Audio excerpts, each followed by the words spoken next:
जब किसान की फसल बार बार बर्बाद हो रही थी, तब एक बंदर और खरगोश ने ऐसा प्लान बनाया कि सब बदल गया।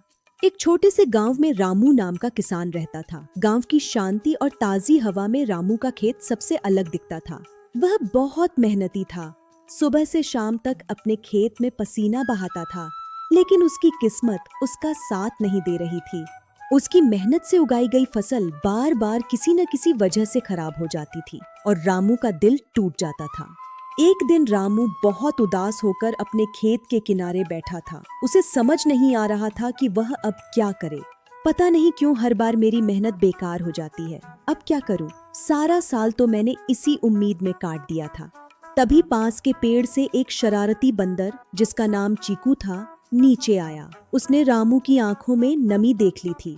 अरे किसान भाई, क्यों इतना उदास बैठे हो? क्या आज भी तुम्हारी फसल ने तुम्हारा साथ नहीं दिया? मेरी फसल बार बार खराब हो जाती है चीकू। अब तो उम्मीद ही खत्म हो गई है। मेहनत का कोई फल नहीं मिल रहा। चिंता मत करो रामू भाई, हम मिलकर कुछ उपाय करेंगे। कोई न कोई रास्ता तो जरूर निकलेगा।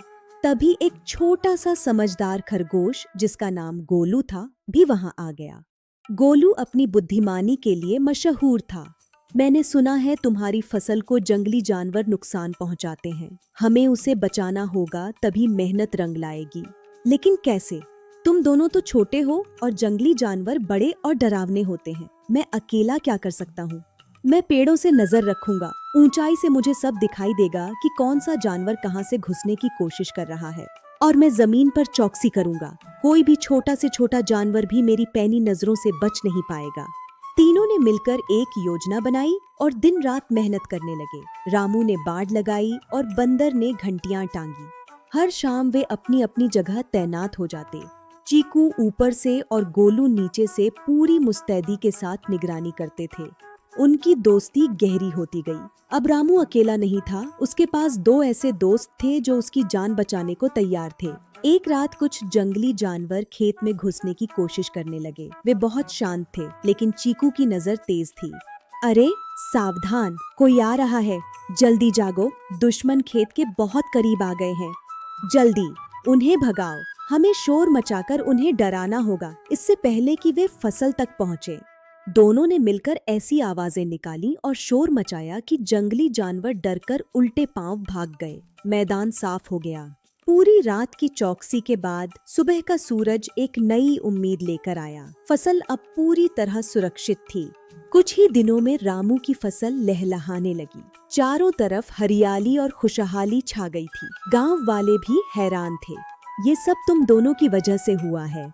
धन्यवाद मेरे दोस्तों, तुमने मेरी सालों की मेहनत को बचा लिया है। अरे रामू भाई, दोस्ती में धन्यवाद नहीं होता। हमने तो बस अपना फर्ज निभाया है। आखिर दोस्त किस काम आएंगे? साथ मिलकर काम करने से हर मुश्किल आसान हो जाती है। अकेले जो नामुमकिन था, वो साथ मिलकर मुमकिन हो गया। इस कहानी से हमें ये सीख मिलती है कि एकता में ही बल है। जब हम मिलकर काम करते हैं तो कोई भी बाधा हमें रोक नहीं सकती। सच्चे दोस्त हमेशा मुश्किल समय में साथ देते हैं। वे हमारी ताकत बनते हैं जब हम खुद को कमजोर महसूस करते हैं। और मिलकर काम करने से हर समस्या का हल निकल जाता है। याद रखिए, साथ मिलकर हम कुछ भी हासिल कर सकते हैं।